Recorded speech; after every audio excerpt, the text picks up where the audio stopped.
This is Brother Peter Diamond, VaticanCatholic.com. I wanted to talk about the Lapsi, judging a Pope, and Sedevacantism. In the description for this video, there's a link to a new article we just published. It's an interesting and important article because it refutes a certain non-Sedevacantist named John Salza. It goes through and exposes every single page of an article that Salza wrote in response to our refutation of him.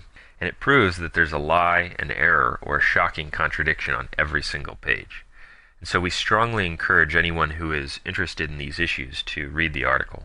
It proves that he completely changed his position in his second article on whether a Catholic can determine another person to be a heretic without a declaration.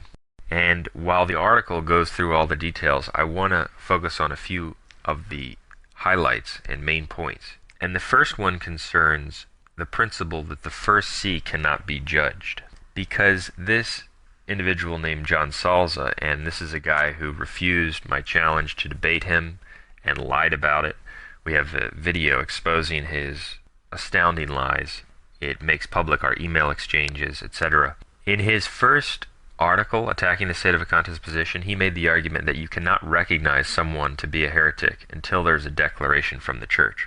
And we published an article called John Salza's Arguments Against Sedevacantism Crushed, which completely refuted his position and showed how he contradicted himself numerous times. The Church does not teach that you cannot recognize another, quote, Catholic as a heretic until there's a declaration. And so his argument was demolished. For his second article, he changed his position after it was refuted. In his second article, he argues that he never even said that. He says you can recognize people as heretics without a declaration, but not in the case of a, quote, Pope. He argues that in the case of a, quote, Pope, it's so important that the common good requires a declaration. How convenient. But the problem with this argument is not only does it contradict his previous article and prove that he's a liar again, but his new position, that you can recognize some people as heretics without a declaration but not a Pope, creates even more problems for him. And that's because of the principle that the first see cannot be judged. Salza's second article, and this is the principal heresy in it, argues that you must have a judgment that the Pope is a heretic, and that follows a canonical trial of the Pope. Let me give you a quick example. On page 7 of his article, he says that the Pope would still be entitled to rebut the presumption of heresy in a canonical trial. All right? So he's saying that the Pope could be subjected to a canonical trial. He says this so many times in his article, it's stunning. Why is this important? Because it's completely wrong. The Code of Canon Law, Canon 1556, specifically says on trials that the first see cannot be judged. And this principle is actually a principle of the divine law, flowing directly from the primacy given to St. Peter. The Pope cannot be subjected to a trial. The Pope cannot be subjected to an examination. The Pope cannot be declared against by lower clergy because he has no superior. The first seat cannot be judged. That's why Pope St. Nicholas, going back to 865, says, "Neither by Augustus, nor by all the clergy, nor by religious will the judge be judged. The first seat will not be judged by anyone." End quote. So Salza, pretending like he understands what he's talking about, actually displays that he has no idea what he's talking about by arguing repeatedly that the Pope would have to be tried canonically and then declared to be a heretic. He says it on page 7, he says it on page 6, he says it on page 10, 3 different times. He says it on page 15, 18, 20, etc. And I expose all of this in my article, and it really shows whose position is false. It's his. And let's consider an example to illustrate the full scope of his schismatic error. Suppose you have a claimant to the papacy who is suspected of heresy. According to Salza, there would have to be a trial of the Pope, and the Pope would be given the opportunity, quote, to rebut the presumption of heresy in a canonical trial. Now, suppose that during the trial the Pope issues a decree to the Church stating that he's innocent, but the trial finds the Pope guilty.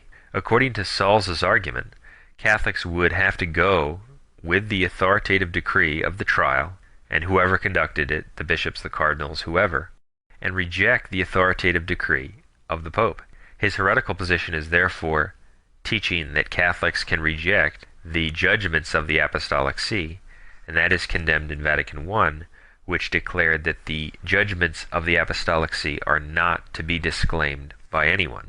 All of this points us directly back to the true position, which is that heretics lose their offices without declaration, and that a claimant to the papacy who demonstrates manifest heresy, 1, loses his office without declaration, and 2, the loss of office must be able to be recognized without any declaration, since no one could make the declaration against a pope.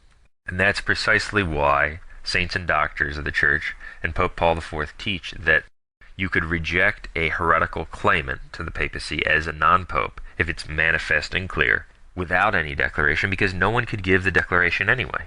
And Salza's heretical position also means that a pope can be de facto deposed, because if you must accept a guy as the pope until there's a declaration of heresy against him, then it is that declaration which is transferring your obedience from the reigning pope away from the reigning pope. And therefore that declaration is serving de facto, in fact, as the deposition of the Roman pontiff. It is the event, the decree, that swings your obedience away from the Roman pontiff. And that's heretical because the pope cannot be deposed by anyone. He can only be deposed by the divine law for heresy. And that's why St. Robert Bellarmine says that he would lose his office without declaration. And even if one wants to argue that the decree or the declaration against the quote pope is not deposing him, but only authoritatively recognizing a deposition that automatically occurred for heresy, it still doesn't work. Because the fact is that in that scenario, you are regarding him as the pope until the declaration, and therefore it is the declaration that in fact transfers your obedience away from him and serves as the deposition. And that's why a decree could only be rendered against someone who has already been recognized without any declaration to be a non-pope by virtue of his heresy. And since it can be recognized without a decree, anyone could recognize it. It doesn't have to be a particular clergyman. And so this is the principal heresy in Salza's new article. He thinks he has a response, and he only falls into a deeper pit and demonstrates that he doesn't understand what he's talking about at all. And that's what this article that I published shows. And it's important for those who want to see the truth on this matter to read it. And the fact is that we're living in a situation where it's obvious to any honest person whose position is true. We can refute all of his arguments, as I'm showing right now. But it's a matter of who wants to accept the truth. And I bring this up in reference to this individual, not because he's overly significant, but because in refuting what he puts forward, it refutes them all. All of them actually make variations of this kind of argument. We're at the point now where the heresies of Benedict XVI are so overwhelming and undeniable that they don't even try to address them. They can't address them, as you can see from our debates. They just ignore them.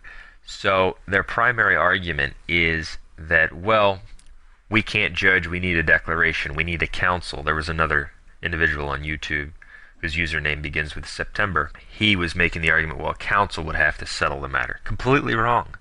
That's the heresy of conciliarism. A council cannot depose a pope. A council cannot call a pope to a trial. A council cannot officially judge a pope. All right, a council can't do it. The cardinals can't do it. No one can do it. It happens automatically. All right, and that's why it happens without declaration. Not only the loss of office, but also the ability Catholics have to recognize it.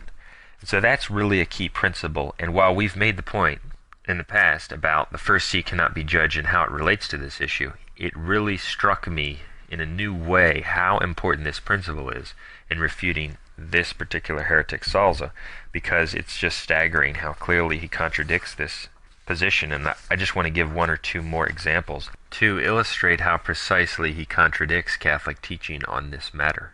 For example, on page 10 he says, "These decrees of excommunication are necessary," when talking about the occupant of the papal throne.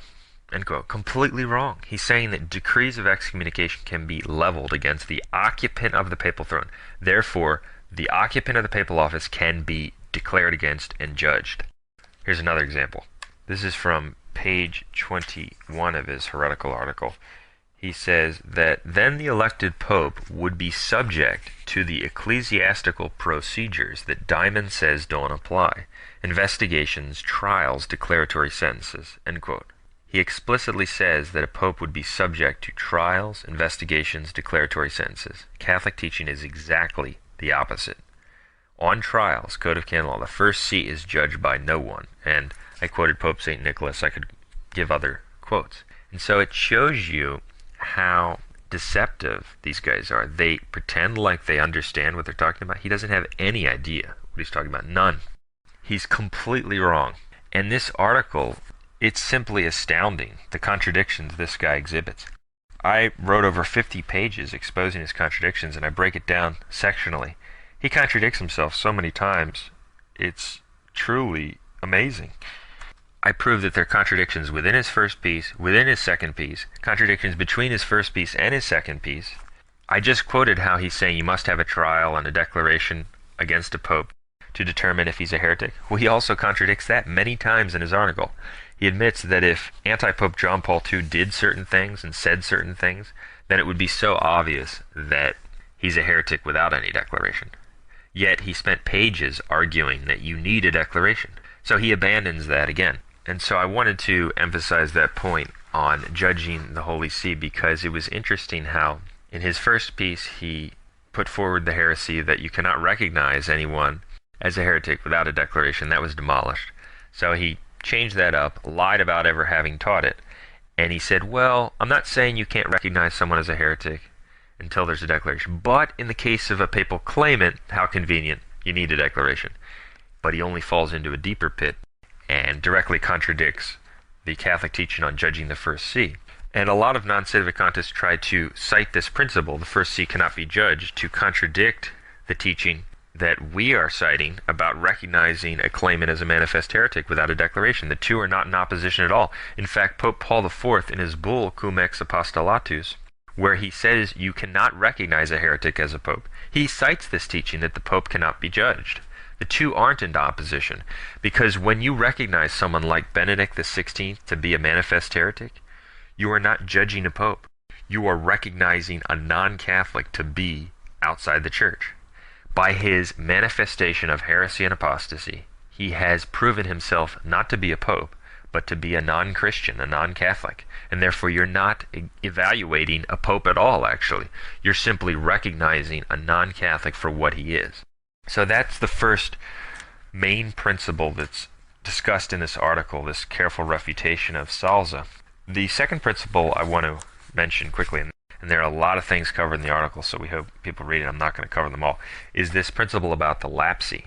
In the early church, the Lapsi, or the lapsed, were those who apostatized during periods of persecution. They feared death or extreme physical torture, and for that reason they sacrificed to the false gods, or had a document drawn up attesting that they had sacrificed to the false gods. Since they truly feared death and horrible torture, were those individuals excused from the sin and crime of apostasy? No, they weren't. That proves that you cannot deny the faith for any reason, even if you fear torture, even if you're under pressure, etc. It doesn't justify apostasy. And it also exemplifies the principle that if people commit apostasy in the external forum, or heresy, they are considered guilty. Now this guy Salza actually attempts to justify the heresies and apostasy of the Vatican II anti-popes based on their, quote, desire to please the world. And he advances this as a possible defense to their guilt. This is Antichrist, and it's totally refuted by this example of the Lapsi.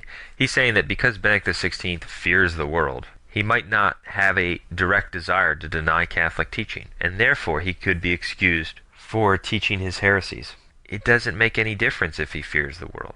The Lapsi feared death and torture. They were still apostates. If you commit acts that are intrinsically evil, or that involve a denial of the faith, it doesn't matter if you have fear. If you go through with the act yourself, he gives the heretical speeches, and of course, it's a fact that he is giving them freely.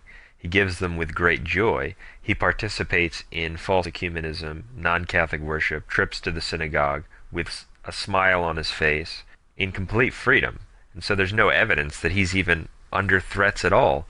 But even if he were, he would still be guilty for his heresies and apostasy. Thus, this fact destroys Saul's argument that the anti-popes might be excused on the basis that they, quote, desire to please the world. And in this article I give an example of if this guy Salza had lived during the Lapsi controversy. And in the early church, that's one thing I didn't mention, the Lapsi were considered apostates, and the penitential discipline for much of the 2nd century was that they weren't to be reconciled even after they repented. That's how serious their sin was considered to be.